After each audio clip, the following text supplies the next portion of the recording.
Yo, what is up, everybody? I don't know why I said I don't know why I did that. Madness. It's nonsense. But anyway, welcome back to the channel. Today we're telling another story, as we like to do here. And today we're going to tell a very formative story for me. It's a very formative moment in my life. It informed a lot of decisions, a lot of thought crosses. I don't know. I just had a stroke. Literally, the cogs were turning. I was trying to figure out things to say, and I wasn't saying them. But anyway, so without any further ado, we're going to tell the story of the first time and the only time that I've ever been high in my life. And this should be shocking to some people because I'm a very... people would call me straight edge because I don't drink, I don't smoke, I don't hit vapes, I don't do anything like that. I don't smoke cigarettes, I don't partake in literally anything of the sort. Like, it's not for me. Like, sometimes if I have anxiety, I'd be like, hey, if I had weed right now, or a card, or a vape, I would definitely take it right now. But like, by natural nature, not for me.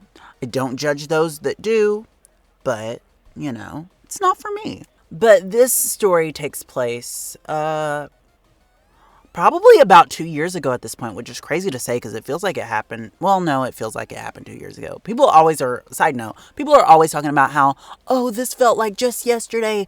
It felt like it just happened. Most of the time, no, it doesn't. Most of the time, I've noticed the flow of time, for the most part, lines up with how it happened. At least for me. But that's unrelated. But anyway... this story takes place about 2 years ago, and so my friend at the time, we're going to call her Jan. I don't know why I'm choosing the name Jan, but, we are. Now, Jan and I were friends, like real close friends in high school. At least I thought I thought we were. Like, I didn't have a lot of close friends in high school. Like, I didn't go out and hang out with people. Like, all of my friends that I was good friends with, we were pretty much good friends through the internet.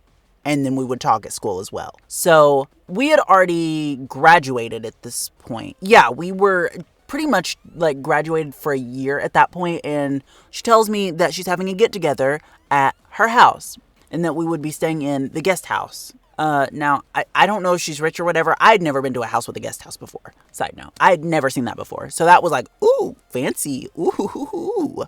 But, I'd never... this was my first time in ages... that I was actually able to hang out with friends outside of a school setting. And also, it was the first time, technically speaking, that I had ever done a sleepover with multiple friends. Because again, I never really had close friends or good friends in school. I had a few friends that I would consider good friends, but none that I would, be like, hey, you want to go to the mall, girl? And all that. It happened once or twice, but it was once every 5 or 6 years or whatever. So it was not common at all.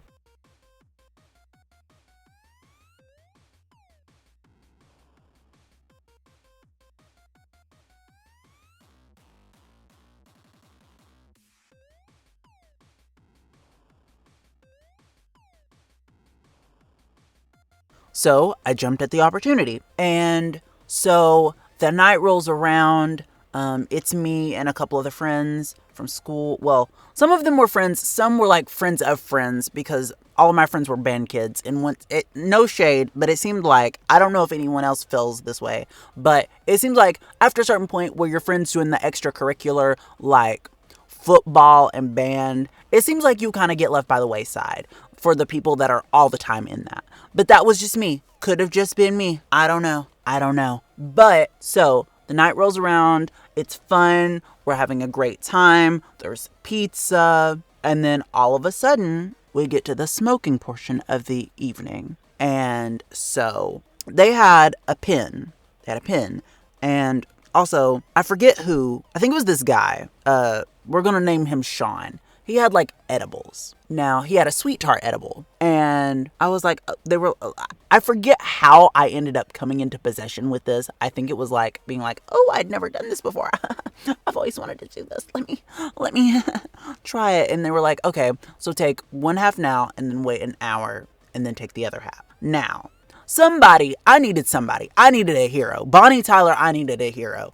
Because why were these people not watching me? Now, I'm not saying that my safety, my mindset is supposed to be in the hands of other people or I'm supposed to be anybody else's responsibility.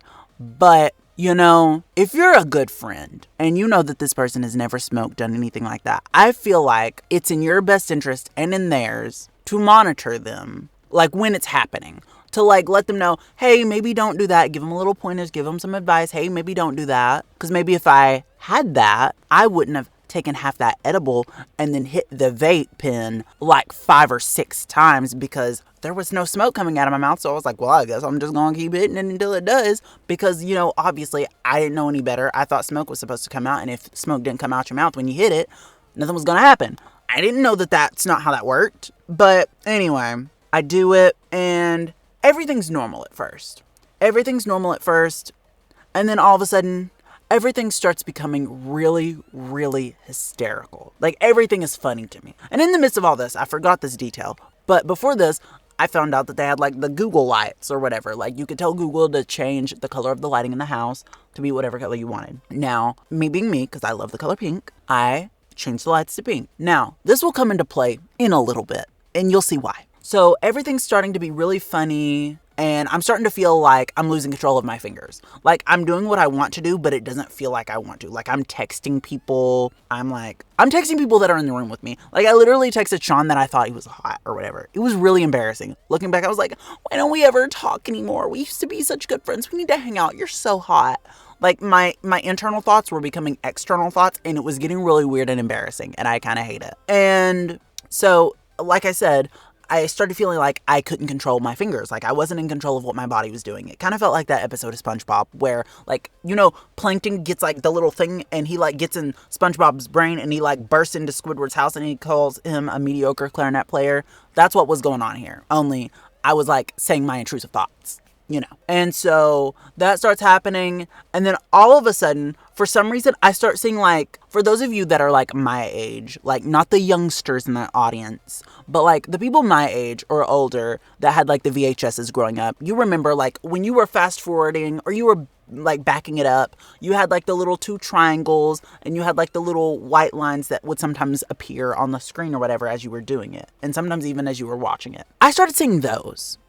And that's when I knew something was amiss. I started seeing those. It was like it was a UI on my screen. It was like my eyes were a video game and on the UI it was that. And everything felt like it was moving so fast. So fast. And it also felt like I was jumping forward. Like, I would just be jumping in, like, flashes of reality. Like, I was checking in and I was checking out. Like, I would check in and then I would check out and then I would be somewhere else. And this other guy, we're going to name him Shrub or whatever. I don't know why, but we're going to call him Shrub. He was there, and every once in a while, he would just be like, "You all right there, bud?" And because I also thought nothing was real. I thought nothing was real because it was nighttime and because it was so early in the nighttime when this happened. Obviously, the lighting outside isn't going to change because it stays dark outside until like 6 or 7 in the morning. And because of that, and because of the fact that he kept saying, "You all right there, bud?" Everything kept feeling even more fake. I thought I was in the Matrix. I kept trying to go outside.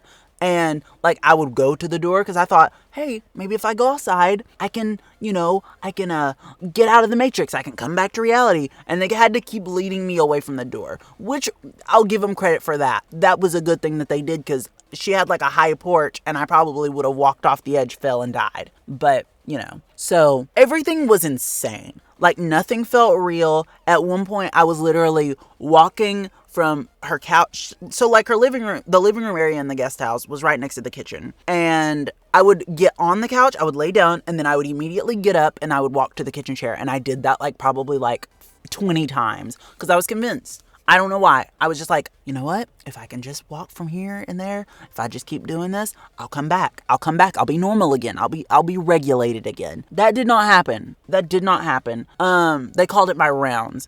At one point, and apparently I didn't know this, again, because nobody gave me advice or told me the do's and don'ts of all of this. I looked in the mirror and I start smiling like a maniac and it feels like multiple colors are flashing. It felt like a scene in, like, Euphoria. If Euphoria was on, like, crack and went insane.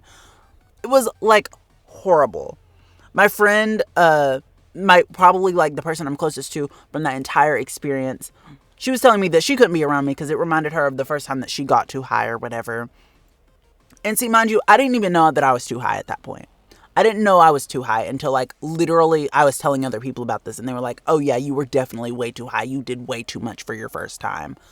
And also, I've also heard that edibles are like not the tea for a lot of people, and I don't think they are the tea for me. Like in theory, something that's like cute and a snack, you can have it, and then it does all that. In theory, that sounds fun and fresh, but literally in practice, that is literally a nightmare. Literally the worst thing. That's literally the devil. Anyway, so like I was so far off that I would be trying. There was like a blanket on the couch that I was sleeping with. There was a blanket on the couch that I was sleeping with. And I would be touching the blanket. And I probably looked like a raccoon after you hand it food when they're like touching and feeling all over it with their little fingers. And I was doing that to the blanket because I was touching the blanket. And I could not feel anything. It was literal actual madness. Like actual madness. Complete insanity. And at one point, and you know what? It's far enough away. I don't really talk to any of these people anymore. I don't think this will come back to haunt me. And if it does, well, I dug this hole for myself. At one point, I remember, and what's crazy is now that I'm looking at it, I'm wearing the exact same pajama bottoms I was in when I was there. I at one point had to pee. And now, like a normal person, I went to the bathroom. But unlike a normal person, did I go to the toilet and pee? No, because my mind was fucked. So I literally, without pulling down my pajama bottoms, taking off anything or whatever, I just start peeing right there on her floor. Right there. Yeah, right there on her floor. And then I immediately went back and I laid down on her couch and slept. That was horrible. Top 10 like worst things I've ever done. Literally top 10 worst things I've ever done. Like, God, that haunts me. Not that often, but it haunts me. It's like a distant relative that comes on and occasionally taps on your shoulder and you're like, hey, remember me? I remember when you were this big. It's like that. But you know, yeah, it was honestly a maddening experience. Not to mention, they tried to put on the movie Barbarian. And my God, things probably would have went so much worse for me had I been in the room with a horror movie. Because I'm not a horror movie girly. That's not my thing. That's not my bag. That's not my tea. I don't like horror movies at all. So, like, I probably would have tried to kill somebody. Like, out of fear or terror, I would have been convinced that somebody was a monster, gone full Saya no Uta, and, like, axed somebody, to be honest with you. But, you know. And so, after that whole maddening experience, I definitely felt a shift in the balance of my friendships. I definitely felt a shift in the balance. Not gonna lie. And so I talked to the girl that hosted, Jan. I talked to her like months and months down the line. Like, we didn't really speak after that. And I was like, do you have any hard feelings? And I only reached out because we were supposed to be like going to a birthday together. Like, not me and her as like a duo, but like I knew that me and her would be attending a friend's birthday party and I didn't want to make it weird for that girl's birthday. And so I was like, hey girl, we cool? Do you hold any hard feelings? Because I feel really bad. She's like, no, I don't. And that made me feel good. So after that, after I like talked about it with her, that feeling kind of subsided about like me feeling guilty for not reaching out. And so I literally only talked to one of those people from that. And it was the friend that I was closest to at the party anyway. That was like literally the only person I still talk to, because the rest I don't really have any interaction with. I would love to talk to some of them. Like, I would love if we could hang out, talk or whatever. But you know what? If we don't, we don't. And it's not meant to be at that point. But yeah, not to mention the next day. Get this, I was supposed to go to the flea market with my family, and I was so high and I took it so late and went to sleep on it, so I was so high the next day. Because, you know, fun. Because I love to make my life hard. And I was literally at the flea market, like, paranoid, being like, oh my gosh, the people know. I was so paranoid. But I came down while I was at the flea market, and nothing ended up happening, and no one ever found out. And if you're my mom or dad watching this video, no, you didn't. Anyway, so that's the story of the first and only time I got high, probably. And yeah, so that's the story. Hope you enjoy it. If you did, subscribe, do all those fun YouTube things so I don't have to get a real job, so I can like be home all the time and do internet things and make money. Stream my music on SoundCloud, link in the description and all that good stuff. So I'm gonna head out now. Peace.